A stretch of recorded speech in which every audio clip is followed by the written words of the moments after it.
परिचय बता दीजिए महोदय अपना। पीके सेन, हेड कृषि विज्ञान केंद्र सोनभद्र।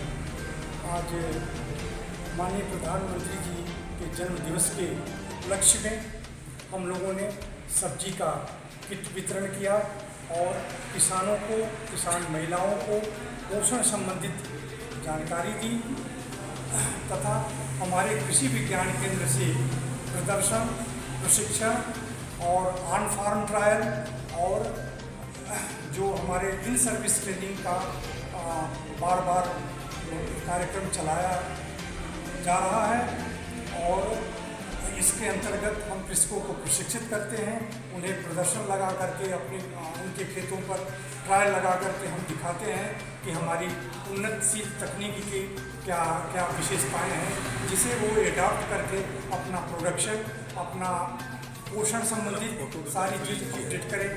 जहाँ तक बात है कृषि विज्ञान केंद्र की, जो है कार्यक्रम इफ़को के साथ, कृषि विभाग के साथ, हमारे किसानों के साथ मिलकर कराए जा रहे हैं डिस्ट्रिक्ट में और जिसका बहुत ही अच्छी प्रकार से प्रचार प्रसार हो रहा है। हम अपने प्रक्षेत्र पर धान की ऐसी प्रजाति का परीक्षण किए हैं जो एक बार नहीं एक बार काटने के बाद भी दोबारा पैदावार देती है। तो इस प्रकार से, और ये 70 से 75 दिन की वैरायटी है।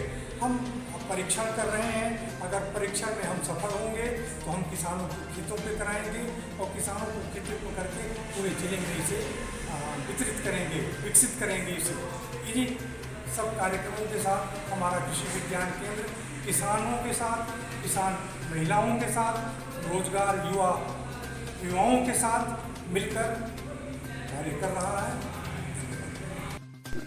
मेरा नाम डॉक्टर पंकज कुमार मिश्रा है। मैं यहाँ पे जनपदी भूमि परीक्षण प्रयोगशाला का प्रभारी हूँ। जी, जनपद का नाम ले। जनपद सोनभद्र। जनपद सोनभद्र। सर, सोनभद्र में आज ये आपके द्वारा किस तरीके का प्रोग्राम मतलब किया जा रहा है यहाँ पे?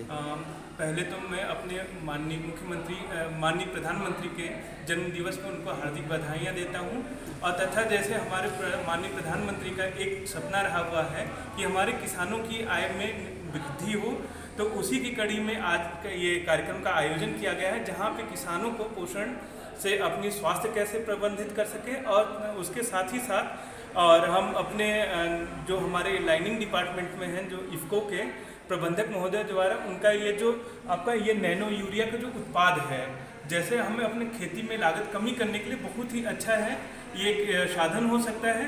और साथ ही साथ मैं अपने किसान भाइयों को इसके प्रति मैं जागृत करते हुए मैं बताना चाहूँगा कि इसके उपयोग से ये अपनी मिट्टी की उर्वरता स्तर भी बढ़ेगी और साथ ही साथ अपने वातावरण में हो रहे प्रदूषण का भी प्रभाव कम होगा। ये इफ़को का प्रोडक्ट सर कहाँ मिलेगा, किसानों को कैसे मिलेगा? आपके द्वारा उपलब्ध कराया जाएगा या मार्केट में मिलेगा? ये आपका किसी भी एग्री जंक्शन या ये जो IFSC में सहकारी समिति में इसका उत्पाद आपको मिल जाएगा। किसानों को और कोई सुविधाओं के विषय में बताया गया आपके माध्यम से जो नया हो?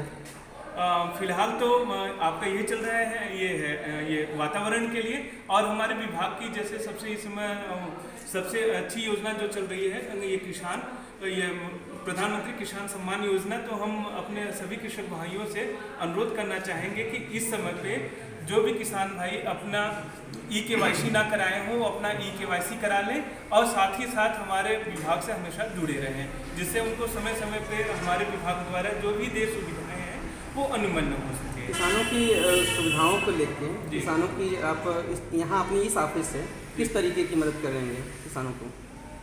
हमारे यहाँ पे जैसे समय समय पे आपका फार्म मशीनरी बैंक आता है, कस्टम हायरिंग का आता है, सुविधा आता है, और समय समय पे जैसे आपका ये बीज वगैरह का मुहैया कराया जाता है।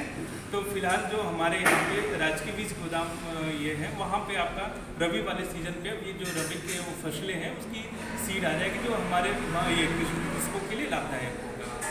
आपके द्वारा वितरण किया जाएगा यहाँ से? जी, हमारे विभाग द्वारा वितरण किया जाएगा। ग्राम बंजरिया, विकासखंड चतरा, जी, सोनभद्र। आप किसान हैं? जी, मैं किसान हूँ। कितने बीघे की लगभग खेती करते हैं आप? हम जो है लगभग 20 हेक्टेयर खेती संयुक्त परिवार का करते हैं। जी जी। 20 हेक्टेयर में आप क्या लगाते हैं? हम धान के बीज उत्पादन इस सीजन में करते हैं। अन्य सीजन में जैसे ये खरीफ है, इसमें मुख्य रूप से धान फसल है। जी जी। और रबी में मसूर है, सरसों है, चना है, गेहूँ है। अभी आप यहाँ पे आए कृषि विज्ञान संस्थान की ओर से, आपको मतलब क्या जानकारी मिली? कृषि विज्ञान संस्थान से हमेशा हमारे यहाँ ये हमारे फार्म हाउस पर जाते हैं लोग, और इनके वैज्ञानिकों द्वारा हमेशा हमको सहयोग मिलती रहती है और उसी के अनुसार हम करते रहते हैं। ये प्रोडक्ट कुछ आपने लिया हुआ हाथ में, ये क्या है? ये प्रोडक्ट जो है नैनो यूरिया है। अच्छा। इसका प्रदर्शन हमारे यहाँ लगभग 3 साल से हो रहा है और इफको के द्वारा हमारे यहाँ सर्वप्रथम इसका प्रदर्शन कराया गया और 11,000 किसानों के पास कराया गया भारत के, और इसका रिजल्ट आने के बाद आम जनता के लिए 240 रुपये में बिक रहा है आज का। लेकिन जो एक बोरी यूरिया की पूर्ति कर रहा है, ये यूरिया है नहीं, ये सीधे अमोनिया है, और जो बहुत अच्छा इसका रिजल्ट है फसल पर, लागत भी कम आ रही है और पोषक, जिसे आज प्रधानमंत्री के जन्मदिन पर अभियान चलाया जा रहा है, इस यूरिया के दुष्प्रभाव से इसे बचाया जा सकता है। यूरिया हमारे शरीर में जो है खून की कमी करते जा रहा है, इनेमिया लोगों को हो रहा है, बच्चों को डायरिया हो रहा है। इसका उपयोग करने के बाद यूरिया के दुष्प्रभाव हमारे फसलों पर नहीं पड़ेगा और न हमारे जीवन पर पड़ेगा, शरीर पर ही। इसके और सारे भी प्रोडक्ट हैं जी, क्या आप कुछ और यूज किए हैं इसको? हाँ अपने जी, अभी यूज कर रहे हैं। अभी आपका डीएपी, नैनो डीएपी का ट्रायल मेरे खेत पर चल रहा है। पिछले सीजन में भी ये जो आपका था, इसका जो है हमारे गेहूं पर किया गया था और बहुत ही अच्छा रिजल्ट इसका था। लागत भी कम आती है और 90 से 80% पौधा इसको ग्रहण कर लेता है। किस तरीके से लागत कम आती है? जैसे वहाँ एक बोरी का कीमत, अगर एक बोरी का कीमत आज 1350 रुपये है। ठीक, इसकी और कीमत इसकी तो अभी कीमत तय नहीं हुई है, लेकिन ट्रायल है, संभवतः 650 रुपये इसकी कीमत आने वाली है। लगभग आधी कीमत में आधी कीमत में 1 एकड़ के लिए 1 बोतल पर्याप्त है ये। और मैं इसको एक सीजन में पिछले साल रबी में गेहूँ और दलहन का प्रयोग किया, उत्पादन में कहीं से डीएपी की जगह पर इसका उपयोग। जिले के किसानों को क्या कहना चाहेंगे आप इस प्रोडक्ट के संबंध जिले में? के किसानों से भी कहना चाहेंगे कि अपने शरीर और स्वास्थ्य और पर्यावरण के ध्यान में देखते हुए नैनो यूरिया और नैनो डीएपी का प्रयोग करें। उससे कहीं बढ़िया होगा इससे। उससे बहुत ही बढ़िया रिजल्ट है। और जो हम जमीन में मिट्टी में देते हैं वो केवल हमारा 33% पौधा ग्रहण करता है और 67% वातावरण और मिट्टी में प्रदूषण करता है। और ये लगभग 80 से 90% हमारी मिट्टी को स्वस्थ रखता है और पौधे इसको 90% ग्रहण करते हैं। बस सर फुल हो गया। आप लोग पाइप यूज करते हैं तो हमेशा बड़े व्यास का पाइप यूज कीजिएगा।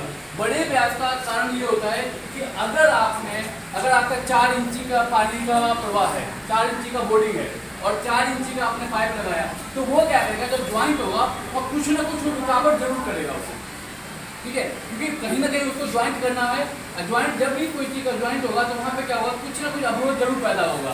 छोटा ही अवरोध होगा, लेकिन होगा जरूर वो अवरोध। तो अगर वो छोटा सा भी अवरोध आपका 1 घंटा में अगर 50 से 100 ml की खपत कर रहा है, 50 से 100 ml की बात कर रहे हैं, तो पूरे 8 घंटा 10 घंटा चला रहे हैं, वो 1 लीटर हो जा रहा है।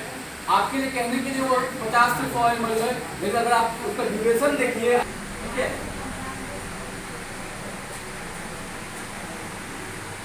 उसके बाद जो लीकेज से पानी बाहर निकलना शुरू होगा, तो जितना मात्रा में आपका पाइप से बाहर आना चाहिए उतनी मात्रा में क्या हो रहा है, पानी आपके बाहर नहीं निकलेगा। तो आप लोगों को जब भी कभी करना हो तो पीवीसी पाइप यूज करें। तो ये देखिए, इसमें रिसाव कभी भी नहीं होगा। मैंने उसमें बोला हूँ, रिसाव कभी भी नहीं होगा। इसमें उच्च दर से जो पानी की जो स्पीड होगा वो उच्च हाई स्पीड से वो निकलेगा।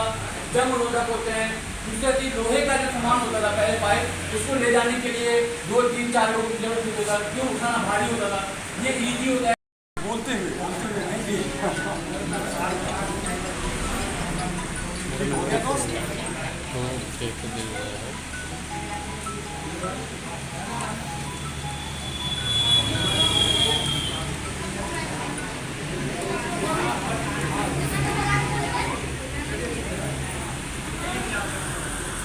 एक मिनट रुक दे, रुक नहीं, रुक नहीं।